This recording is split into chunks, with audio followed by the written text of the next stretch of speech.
Hello and welcome everyone. This is Ahmed from MENA Tech and Gulf Business. Today we have an interview with Kaspersky.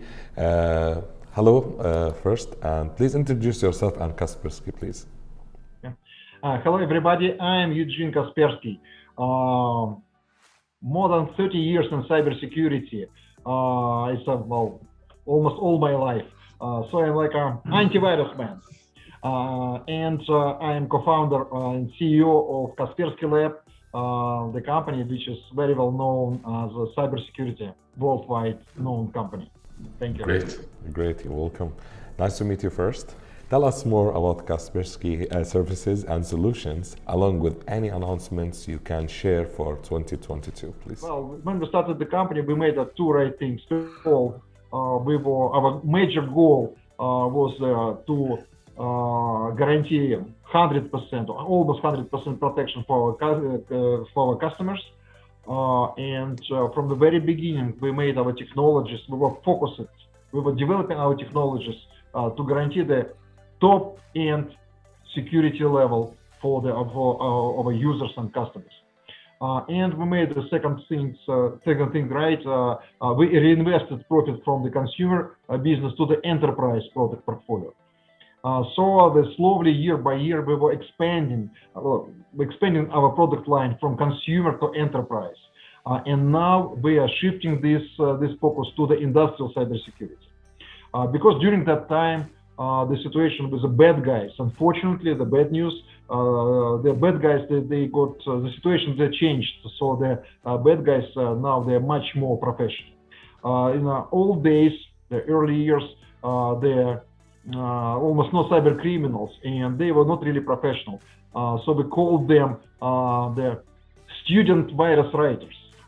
And that was quite easy to fight with these guys. Now we are facing highly professional cyber gangs, multinational cyber gangs, which are able to develop technologies to hack even very well protected enterprises everywhere around the world, including your country. You know these cases. So unfortunately now we are living in a much more toxic cyber world, where we have to protect our customers from very different types of attacks, highly complicated, multi-vector, which are targeting not only the consumers, small business, but also very well protected enterprises and industrial companies. As a digital landscape of KSA develops at a rapid pace, what are some of the cyber threats companies face and need to look out for? Well, actually, the situation with cyber threats, it's almost same everywhere around the world, but there's some specific things in the different regions. So speaking about the major trends in cyber threats, is that first of all, the cybercrime is getting to be very massive.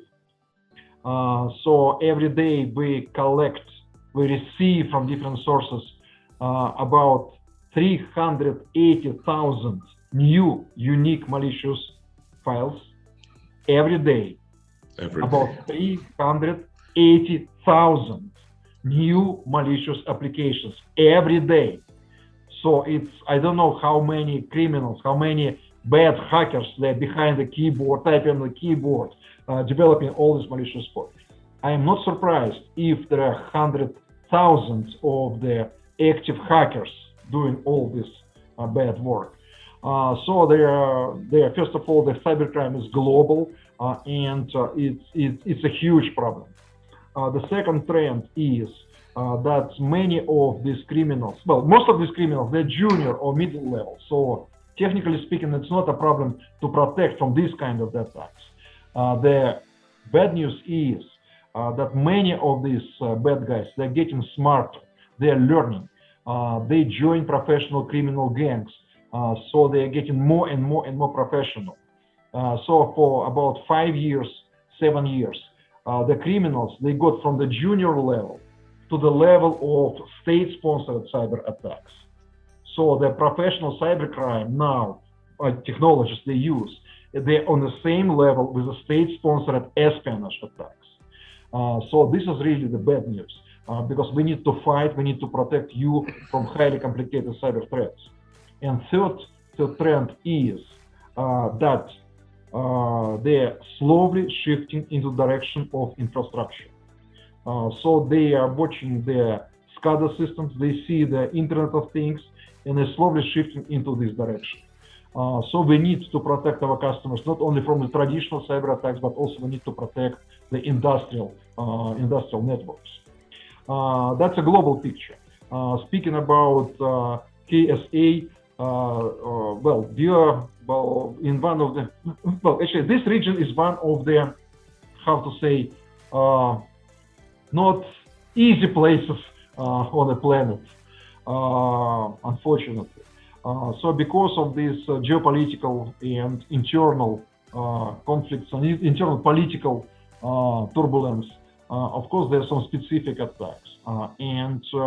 We see that I'm not going to get deeper into the details.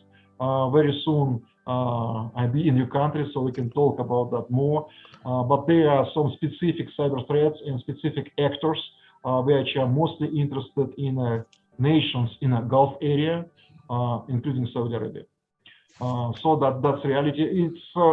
It's almost the same like with the rest of the world. So it's like a global threats which are covering whole the world, but there's some specific, some unique operations in the different parts of the planets, depending on the different, geopolitical landscape. Are there any unique threats or attacks native to the Middle Eastern Arabic, let's say, speaking world?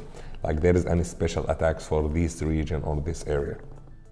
Yeah, as I already said, that there is like a global picture and some regional specific threats. Let me say that the major majority, like 99% of the threats, it's kind of this noise, the cyber criminal noise. It's everywhere around the world. It's all the same, it's like a bad things which are happening in every nation, everywhere around the world, and it's just like a statistics about how bad is it, how good, it's not good, it's bad, how much the damage is from this kind of threats, but it's all the same for everywhere around the world. But there are less than 1% of the threats, and most of these threats, they are highly complicated. So it's not like a traditional junior level or middle level cybercrime. So there's APTs, the targeted attacks, which know the specifics of the region or the country, which know the actors which are behind these attacks. They know the victims, they know the fish they are fishing, and they want to have a big fish like a whale. So they invest into the hackers attacks, they invest into these technologies. And speaking about your country, yes, we have some specific names of the threat actors, the names of this malware projects, which are very active in your region and your country. So actually you can learn more about these attacks on our securelist.com website. So we have a lot of information about different regions, and actually we have statistics about the different countries and different regions. So you're welcome to this blog and you will see it there. I'm not going to get deeper into the details, and to be honest, I am a wrong person to speak about that, because I know the security researcher in my company, which actually they have a next office to me. It's like 20 meters from me. Not far. So they know about these particular threats much more. So I think that it's better to speak to these guys. So they have many details, which I don't know. But what I know the names. I know there are specific threats which are like very specific for your region. That's reality. Thank you so much for your time, for valuable information, and maybe we will meet in Leap, and we will speak more about threats, and especially threats in the Middle Eastern area. Yeah. Yes. So very soon I will be in your country, so I'll have more information, and we can discuss it when I'm there. Of course. Thank you so much for your time. Thank you. Welcome.